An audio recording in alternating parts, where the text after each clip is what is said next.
네, 전국해법을 모색한다. 네, 오늘은 박찬종 변호사와 함께 좀 짚어보겠습니다.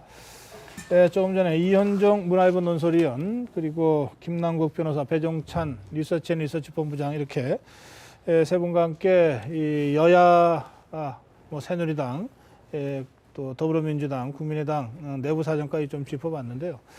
뭐 어느 당이나 이 순탄하게 쉽게 가는 것 같지는 않습니다. 이게 선거 초반전이기 때문에 선거 구도를 짜는데도 뭐 여러 당의 역학 관계가 좀 교차되고 있고 또 이게 공천 막 시작되고 있기 때문에 또 각 당마다 그런저런 이 어려움들을 좀 겪고 있는 것 같습니다. 전체적으로 전국 흐름에 대해서 박찬종 변호사 말씀 좀 듣겠습니다. 변호사님 어서 오세요. 네, 예. 안녕하십니까. 이제 하여튼 선거구 획정에 합의했습니다. 그런데 테러방지법 때문에 지금 필리버스터를 더불어민주당에서 지금 하고 있습니다. 그래서 이게 뭐 국회가 2월 임시국회가 3월 11일까지인데 뭐 그때까지 국회가 공전될 수도 있고 뭐 또는 뭐 국민 여론에 따라서 뭐 좀 필리버스터가 상징적 수준에서 이루어지다가 뭐 여야 합의로 처리될 수도 있겠습니다만은 우선 지금 상황 어떻게 전망하고 계신지요? 글쎄, 그 필리버스터도 처음 해보는 것이니까 네. 과거 민주화 이전에 유신 이전에 있긴 했습니다만은 네. 조금 하다 말겠지요. 그리고 이제 문제는 선거구 획정 법안은 예. 제가 대기실에서 보니까 예. 26일 날 네네. 통과시키겠다고 되어 있습니다. 네. 그러면 어찌 되느냐? 26일 날 통과해서 저길 발효됐다고 가정을 한다면 네. 절차를 전부 생각해가지고 그러면 지난 12월 31일에 까지 통과됐어야 되거든요. 네네. 그렇습니다. 그럼 26일 날 통과됐다고 하는 것은 57일간이 지연돼서 선거가 획정된 거예요. 그렇습니다. 예. 그런데 57일 지연에도 불구하고 4월 13일 선거를 고집해서 시행을 한다면 선거 후에 네. 이 선거구 재조정에 해당됐던 피해자. 약 40개 이상의 예. 선거구의 낙선자를 중심으로 소송이 제기되면 네. 반드시 무효 판결이 날 것입니다. 아하. 예. 그 무효 판결 해야 돼요. 음, 제가 아주 단정적으로 얘기했는데 법리적으로 보면 그렇다는 그렇죠. 거죠. 왜 그런가 예. 하면 선거에서 가장 중요한 것이 공정성이거든요. 음, 공정성이라는 기회 균등을 말하는 그렇습니다. 것입니다. 예. 이거를 57일간 불법 선거에 묶여가지고 아하. 선거구 획정 안 돼서 신인들에게는 기회가 전혀 안 주어진 상태, 네. 법률적으로. 예. 그러면 4월 13일에서 언제까지 연기해야 되느냐? 57일 지연이 됐으면 4월 13일 플러스 57일이면 6월 10일이 돼. 6월 10일은 20대 국회 임기가 5월 31일부터니까 끝나죠. 20대 국회가 이 빈 상태가 생기는데 네네. 이게 이제 헌법 위반이지만은 네. 불가피한 거예요, 이건. 근데 이 국회가 그렇게 할 것 같지도 않고 네. 그러면 이 집단 소송을 피하기 위해서는 최대한도라도 선거를 뒤로 미뤄야 된다. 5월 30일까지 임기 만료니까 5월 25, 6일까지라도 미루어서 알겠습니다. 예. 헌법재판소 등의 판단에 해야 되는데 예. 자관 이거 한번 일부 부분이라도 이 국회의원들의 직무유기로 인한 네. 선거구 획정이 안 된 지연 사태의 이 불법 행위에 대해서는 이 국회의원들에 대해서 하면 네. 이게 철퇴를 가하는 판결을 내려서 네. 이 이후에 이런 일을 알겠습니다. 안 예. 하도록 할 수밖에 없다. 이 변호사님 법대로 법리적으로 하자면 57일 아니, 현실적으로도 그러니까 현실적으로. 57일을 더 산정해서 6월 10일 날 선거하는 것이 맞다. 그런 말씀 하시잖아요. 이 뭐 제가 글쎄요. 많은 분들이요. 이런 말씀을 하세요. 국회의원 없는 세상에서 좀 한 며칠이라도 살고 싶다 그러더라고요. 그러니까 변호사님 말씀대로 하면 한 열흘 정도 국회의원이 없는 기간이 생기는데 그럴 경우에 예? 그것도 한번 경험해 보면 어떨까 싶기도 하네요. 아예 없애면 저도 찬성이야. 아예 선거 없애버려. 이거 경상북도 무소속 도의원 현역 예. 도의원이 저보고 어저께 전화를 걸어 와가지고 방송 나가시면 예. 국회 없애버리는 게 좋겠다고 말씀하라고 그러더라고. 예. 그게 민심이라 그래요. 예, 그렇다고 또 그렇게 직접 말씀하시고 헌법상 그렇게 할 수도 없는 일이니까. 알겠습니다. 자, 그렇고요. 더불어민주당이 이 현역 의원 20% 컷오프를 이미 다 심사에서 끝내놨습니다. 그런데 이제 명단 통보만 지금 언제 할 것인지를 갖고 저울질하다가 뭐 하루 늦춰서 내일부터 이제 개별 통보를 한답니다. 뭐 동네방네 떠들고 할 일은 아니다. 이 홍찬선 위원장이 얘기했지만 어차피 통보하면 다 알게 될 건데요. 예. 우리가 OECD에 29번째로 가맹을 했고 현재 네. 34개국인데 네. 그 아세아에서는 일본, 한국 뭐 이런 정도고 네. 전부 미국이나 구라파 선진국인데 네. 이 나라들에서 국회의원 공천을 이런 식으로 채점을 해가 컷오프를 하고 그것도 이제 외인 부대들 네. 네. 더민주당의 당 외인 밖에 있던 부대들 사람들이 들어와서. 외인 부대들 무슨 뭐 학자도 있고 시민단체 네. 네. 뭐 운동하는 사람도 있고 한데 그 사람들이 정당의 생리 민심의 동향 그다음에 투표 행태 이걸 얼마를 잘 알아가지고 국회의원들 어떻게 점수를 채점화하는지 예를 들면 본회의나 상임위원회 출석률도 그 수치로 계산한다 하는데 네. 지금 운영하고 있는 본회의 행태는 내가 현직 국회의원으로 그 참석할 필요 없어요. 그 낭비적인 본회의를 하고 있는데 그걸 전부 계량화 해가지고 무슨 예. 컷오프를 한다 이게 네. 이렇게 이렇게 떠들썩하게 그러니까 이걸 국민과 당원에게 맡게 되는데 새누리당도 그렇고 근본적으로 정당 지도자들과 국회의원들 저도 한때 그랬어요. 네. 근데 다행히 야인이 된 지 근 20년이 됐으니까 이 부분은 면책대가 지금 함부로 얘기하는 것 같은데 이게 말이지 예. 국민을 믿지 않으려고 하는 겁니다. 네. 자기들은 국민을 매수하고 경우에 따라서 거짓말도 하고 뭐 부추기고 이렇게 해서 공약도 어기고 이러면서도 정작 당원과 국민에게 맡기자 그러면 아 이것들이 매수당한다 이란다고 이거. 아, 예. 이거 내가 오늘 밤 10시 28분에 이 시청자들에게 이 말씀드리 좀 그런데 그 사람들이 실제로 그래 이 백성들을 데리고 어떻게 박찬종이 네가 말하는 것처럼 말이지 예? 예. 국민 공천제 미국식으로 오픈 프라이머리 콩코스를 할 수 있느냐? 그래요. 이게 예. 수시로 매수 당하지 않느냐? 알겠습니다. 그 당장 뭐 안심번호 같은 것도 시비거리가 되고 있다 이 말이지. 예. 그 기가 찰 일이죠, 기가 찰. 그러니까요. 국회의원들을 점수로 줄 세우는다는 발상 자체가 참 이게 받아들이기 어려운 분들이 많으실 거예요. 제일 말씀대로. 점수로 계산하기 좋은 그런데, 게 본회의 상임위원회 출석률이지. 더구나 이게 평가를 이른바 정성 평가를 하면은 막 시비가 많이 붙을 수밖에 없으니까 누구도 이 시비 걸기 어려운 정량 평가, 양적인 평가를 할 수밖에 없다 이런 건데 양적인 평가를 하려다 보니까 법안 제출 건수, 본회의 출석률, 그다음에 뭐 상임위 출석률 뭐 이런 거거든요. 근데 이게 굉장히 허수들이 많지 않습니까? 지금 잘 아시겠지만.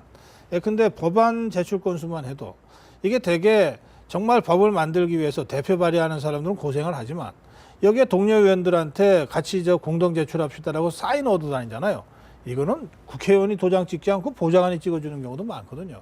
그 경우에도 법률 제출 건수 한 건으로 아마 집계가 될 겁니다. 물론 이거 구별하겠죠. 안에서 대표 발의하는 것과 비슷한 법률도 공동 발의하는 많고 중복되는 글자 하나 것도 고치는 많고, 것도 예. 많고 이러니까 이런 평가를 이게 과연 뭐 국회의원 점수를 매기는데 중요한 지표로 사용한다는 게 말이 되나? 뭐 하여튼 저 정치판에 좀 있는 사람들은 근데 더민주당은 그래도 좀 나은 편이지. 예. 우선 계량화 할 수 있는 거라도 들이미는데 예. 새누리당 지금 하고 있는 거 보면 그런 것도 아니고 아니고 아니 거기는 저 뭐 컷오프를 한다는 건지 안 한다는 건지 그 잘 모르겠습니다. 그러니까 지금 예. 이한구 위원장 하는 그 모습이 네. 자기가 말하는 것이 원칙이고 예를 들면 당규에 여성과 장애인 등에 네. 대해서는 우선 추천하니까 등이라는 게 포옹으로 있는 예라거든. 그 이게 법률가가 아닌 상식으로 보더라도 어떤 헌법과 법률이 아니라도 민간단체 정당의 당헌이나 규정에도 예. 그렇게 하려고 그러면 병렬해가지고 여성, 장애인 또 뭐 이렇게 2개 이상이 되면 그 끝에 등을 붙인다. 붙여요. 만일 이한구 위원장이 해석하는 대로 하면 이렇게 그 당은 당규가 돼 있어야 돼요. 여성, 장애인, 청와대 말 잘 듣는 사람, 그다음에 내 눈치 코치 알아들을 사람 등 이래야 예. 그 재량권이 생기지. 그게. 알겠어요. 근데 예. 이런 말을 타연하게 하는데도 누가 공개적으로 시비도 안 걸고 김무성 대표도 뭐 지가 보물을 찾았는데 그러면 유권자들이 보물로 인정해 주느냐 이런 소리나 하고 있고 네. 그러니까 저 면접에서 뭐를 보고 커트를 하려고 하는지 네. 저는 오늘 이 방송을 통해서 이한구 위원장에게 묻고자 합니다. 네. 그대가 면접할 때의 질문사항에 이 제1이 뭔지 그 내일부터라도 내가 말한 대로 아니면 내 말 참고하라고. 국회와 국회의원이라는 게 헌법기관이고 정당도 예. 헌법기관이거든. 예. 그러면 예비 후보들을 앉혀놔놓고 제일 먼저 물어야 할 게 네. 국회가 뭐 하는 곳이냐 물어야 돼. 정답은 국민대표자 회의입니다. 그러면 국회의원은 국민대표자 회의 구성원으로 유권자들이 뽑아서 보내는 것입니다. 아니 그 답을 정당 가르쳐 아니 주시면 답을 어떡해요? 가르쳐야 돼. 예. 정당 대표자는 아니지. 그다음에 국회의원은 어떤 자세로 직무를 행해야 되느냐? 국가 이익을 우선하여 양심에 따라 직무를 행해야 됩니다. 헌법 46조.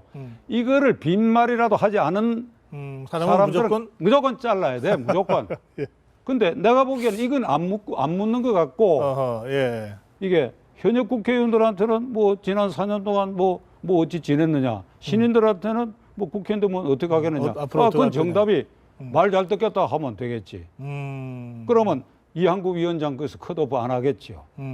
그러니까 이게 넌센스에 내가 보기에 예. 실제로 제가 지금 말씀드린 것처럼 이걸 이한구 위원장이 깊이 인식하고 국회의원의 헌법적 책무가 뭔지를 확실히 각인해서 인식하는 사람인지를 따지고 묻는다 한다면 면접은 100번이라도 해야 되고 네. 저런 면접은 저 면접은 더민주당이 개량화하는 그것보다도 한 걸음 더 나아가 진짜 헌법학자나 법학사나 네.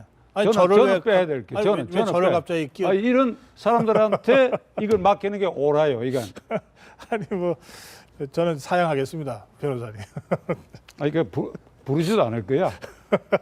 부르지도 않아. 그런 정신머리들이 없으니까 지금. 알겠습니다. 이 뭐 연하에 안하 지금 똑같아. 공천을 하면서 뭐 이른바 컷오프나 전략공천이나 하는 논란들이 이게 국회란 무엇인가, 국회의원이란 뭐 하는 사람들인가에 대한 어떤 근본적인 좀 인식도 없이 그냥 그부터 출발해야 되는데 지금 이 한국위원장 아까 자료 화면에서 보면 네. 아주 희색만면해 갖고 무슨 개선 장군 표정이고 김무성 대표는 입술이 계속 터져가지고 예. 이게 무 먹고 그렇죠. 뭐 한 표정처럼 이렇게 하고 다니고 말이지. 네, 알겠습니다.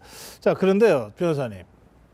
어쨌든 정치는 또 현실이니까 내일부터 개별 통보된다는데 대개 통보받아서 당신 이러이러한 이유로 공천 탈락입니다. 이렇게 하면은 어떻게 될까요? 이 사람들이 대부분 다 저 탈당해서 뭔가 활로를 찾겠죠? 그걸 다툴 방법이 없어요.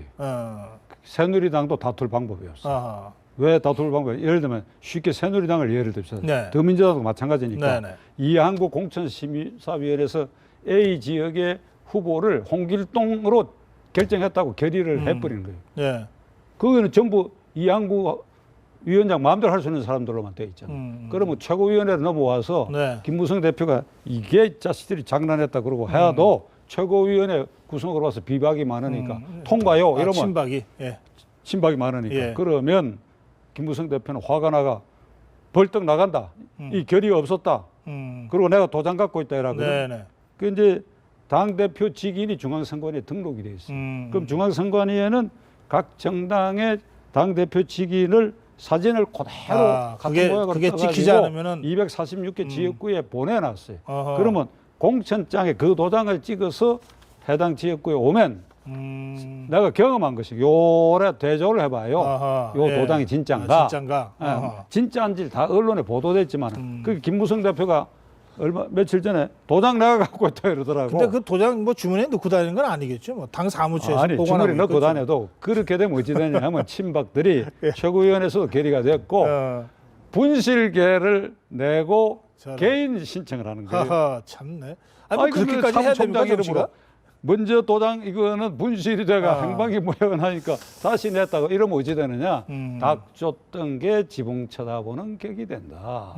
그러니까 김무성, 이한구 두 사람을 자연인으로 놓고 비교를 하는 뒤엔 다 배우의 세력이 있지만 본다면 싸움은 김무성이가 졌다. 아, 이미 졌다. 이한구 위원장 되는 순간에 졌다. 네. 그 진행 과정을 봐도 졌다. 근데 뭐 그 김무성 대표 아까 뭐 제 지난번 시간에도 자업자득이라는 말이 많이 나왔는데 그러니까 김무성 대표가 인정한 임명한 거 아닙니까, 임명? 그러니까 어떻게 해야 되느냐? 김무성 대표가 예. 내 중학교 후배이기도 하고 하니까 이 밤에 내가 충고컨대 예. 손 털어라. 손 털어라. 여유롭게 후퇴해라. 그러니까 국민에게 할 말을 국민을 향해서 이거 도저히 그대가 이길 수가 없게 돼 있지 않느냐 이게 그대가 그대가 그러면 이한구 위원장위원회는 그렇게 했다 하더라도 최고위원회를 그대가 장악할 수 없게 돼 있지 않느냐. 근데 그거 어떻게 하느냐? 누워서 침 뱉을 것이냐? 계속해서 억울하다는 얘기만 할 것이냐? 탁 털어라. 알겠습니다. 대통령 되고 안 되고는 하늘에 맡겨라 이 순간에. 알겠습니다. 이게 마지막 질문이 될 것 같습니다. 김종인 위원장이 비례대표 나간다는 얘기도 있고 뭐 여러 가지 썰이 있습니다. 더불어민주당은 여기까지 지탱한 공이 있는데 그 어떻게 하는 게 좋습니까? 내일 후보 등록 마지막 날이라고 가정을 한다면 예. 비례대표로 등록할 겁니다. 그래요? 이유는 뭐 굳이 설명할 필요 없지. 잘 모르겠는데요. 그러니까 무료 봉사만 어떻게 해줄 수 있나요? 아니 봉사는 무료로 해야 봉사지. 더민주당을 말하자면 예. 완전히 쓰나미에서 살려놨는데 보너스가 있어야 될 거 아니에요? 보너스가. 나하고 동갑이지만은 자기 말대로 뭐 나이가 들어서 뒤에 처박혀 있을 수는 없다고 처음엔 그렇게 얘기를 했다고. 근데 이제 말이 변했는데 나이 들수록 아까 제가 말씀드린 본회의장에 이런 나이 드는 사람만 앉아있고 젊은 사람들 나가서 다른 일을 하고 그럼 괜찮죠. 세비도 많이 나오고. 여기서 마무리하겠습니다. 변호사님. 말씀 잘 들었습니다. 예.